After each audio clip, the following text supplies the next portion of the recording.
Hi అండి. Welcome to our channel Siva Reddy Pagadala. మామూలుగా ఇప్పుడు జగన్మోహన్ రెడ్డి ఏం చేసినా గానీ ఎందుకో ఎప్పటి అది ఆయన అగ్రెసివ్ అన్నేసి అనుకుంటాడో, లేకపోతే కార్యకర్తలు ఉత్సాహం నింపుతాను అనుకుంటాడు గానీ, చూస్తుంటది ఎంత చూసినా గానీ అరాచకం మాదిరిగా కనిపిస్తా ఉంటది. ఇప్పుడు ఆయన ఏదన్నా ప్రకటనలు చేసినా గానీ, ఏదైనా పర్యటనలు చేసినా అరాచకాల మాదిరిగానే ఉంటాయి. ఇప్పుడు అంతంత మంది జనసమూహాలు అవసరమా? పోరాదా మామూలుగా ఎళ్లి పరామర్శలు చేసుకోరాదా? రారాదా? అంతమందిని జనసమూహాన్ని సమీకరిస్తండ్రి. ఆళ్ళకి సాయంకాలం అయ్యేసరికి నీళ్ళు కూడా ఉండవు. అయినా గానీ పిచ్చభిమానులు పోతుంటారు. పోయి ఆ తొక్కిసలాటలలోనో ఆడనో ఈడనో పడి సత్తా అంటారు. సరిపోయింది. ఆ! సరే ఇప్పుడు ఇది ఇంతవరకు ఓకే. ఏదో ఆయన ఊరికి ఆయన చేస్తున్నాడు అనుకుంటే, ఇప్పుడు తిరుపతి లడ్డు ఈళ్ళెంత బుకాయించినా, ఎంత దబాయించినా కల్తీ అయితే జరిగింది. సరే ఎక్కడో తప్పు జరిగింది. నాకు తెలియకుండా జరిగిందని ఏమన్నా ఒప్పుకొని క్షమాపణలు చెప్తారా? చెప్పడు. ఇప్పుడున్న గవర్నమెంటు విపరీతమైన తప్పులు చేస్తాంది. ఆ తప్పులను బాగా మంచిగా ఎత్తి చూపిస్తే జనాల్లో ఒక పాజిటివ్ వైబ్స్ వస్తాయి. అట్లా గాదు. దాన్ని ఎత్తి చూపడానికి కూడా రప్ప రప్ప అంటాడు. దాన్ని ఎత్తి చూపడానికి కూడా బెదిరింపులు ఇది చేస్తా అంటాడు. అసలు నేను వాస్తవానికి అనుకున్నా ఇప్పుడు ఈ 2 నెలల కాలంలోనే ఇంత వ్యతిరేకత వస్తదని నేను ఈ గవర్నమెంట్ మీద అనుకోలే. కానీ జనాలు వాళ్ళు టీడీపీ యొక్క సోషల్ మీడియా వింగ్స్ గానీ, ఆ సోషల్ మీడియా హ్యాండిల్స్ గానీ, వాళ్ళ ఒక అనుకూల మీడియా చెప్తున్నంత పాజిటివ్ అయితే లేదు. వ్యతిరేకత అయితే అదేంది నివురుగప్పిన నిప్పు మాదిరి ఉందనమాట జనాలలో. కానీ దాన్ని నేను చాలా సార్లు చెప్పాను. జగన్మోహన్ రెడ్డి క్యాష్ చేసుకుంటున్నాడా అంటే, జగన్మోహన్ రెడ్డి ఇంకా దాన్ని క్యాష్ లేకపోతున్నాడు. జనాలు కన్‌ఫ్యూజన్‌లో ఉండిపోయినారు. ఏందిరా నాయన వాళ్ళు అట్లున్నారని ఓడించి ఈయన తెచ్చుకుంటే ఈళ్ళు కూడా అదే చేస్తున్నారే అని ఈ మధ్య జరిగిన ఘటనలు బేస్ చేసుకొని ఆహ్, అట్నే ఉన్నారు. కాకపోతే ఏంటంటే నేను రేపు పాదయాత్ర చేయాలంటే కార్యకర్తలు ఉత్సాహంగా ఉండాలి. కార్యకర్తలు ఉత్సాహాలు నింపాలంటే నేను రప్ప రప్ప అనాలి.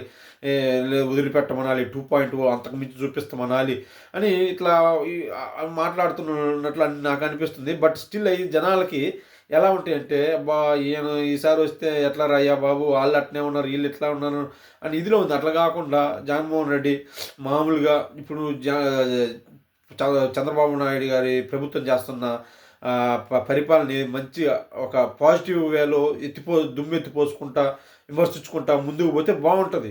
అట్లా కాకుండా ఇదే మాదిరిగా జనాలు గుంపులేసుకొని, మందలేసుకొని రప్పారప్పాలనుకుంటే ఇది కష్టం. ఆఫ్‌కోర్స్ మీరు ఈ విషయంలో ఈ 10 రోజుల్లో రాజకీయంగా సాధించారు నేను కాదంట్లే. మీ కార్యకర్తలలో ఉత్సాహం వచ్చింది. తెలుగుదేశం కార్యకర్తలు కాస్త నీరు గారారు. అమ్మో! ఈసారి జగన్ 2.0 వస్తే నిజంగానే ఇదైపోతదని. మానసికంగా కాస్త సాధించారు. కానీ ఈ న్యూట్రల్ జనాలలో మాత్రం ఇంకా అబ్బా! వాళ్ళు మీ మీద అంత మంచి అభిప్రాయం అయితే రాలేదండి. ఎందుకంటే వాళ్ళ మీద చెడు అభిప్రాయం వచ్చినా గానీ దాన్ని మీరు మంచిగా కన్వర్ట్ చేయలేకపోతున్నారు. ఎందుకంటే మీరు కూడా ఇవే చేస్తున్నారు గదా! మేము రప్ప అంటున్నాం చేస్తామంటున్నారు. అప్పుడెందుకు ఇప్పుడే చూసినా ఈ పర్యటనలు చూసినా, ఈ యాత్రలు చూసినా, మీ డైలాగులు చూసినా, మీ యొక్క ప్రసంగాలు చూసినా ఈ రకరకాలుగా ఉంది. సరే ఇదంతా పోనీ ఏమన్నా అసెంబ్లీకి పోయి ఏమన్నా ప్రశ్నిస్తున్నారా అంటే, ఆహా! ఇది సరే నేను చూసాను నిన్న మంచి బ్రేకింగ్ న్యూస్ అని ఊదరగొట్టారు ఛానళ్ళల్లో. అబ్బా! నిజమే జగన్మోహన్ మంచి నిర్ణయం తీసుకున్నాడు. అసెంబ్లీకెళ్తున్నాడు. వాళ్ళు ఇచ్చినంత టైంలో తుప్పు రేగగొడితే మంచి మంచి విషయాలున్నాయి ఇప్పుడు గవర్నమెంట్‌ని తుప్పు వదలగొట్టడానికి. ఆ! లడ్డూ విషయం అయితేనే మొన్న అంబటి రాంబాబు అరెస్ట్ అయితేనేమి, జోగిరాం ఇంటి మీద దాడులయితేమి ఇయన్నీ ఉన్నాయి. అసలు మంచి మంచి సబ్జెక్టులున్నాయి. ఈసారి ఈ ప్రభుత్వం మంచి కార్నర్ అయిపోద్దిలే అనుకున్నా నేను గూడా.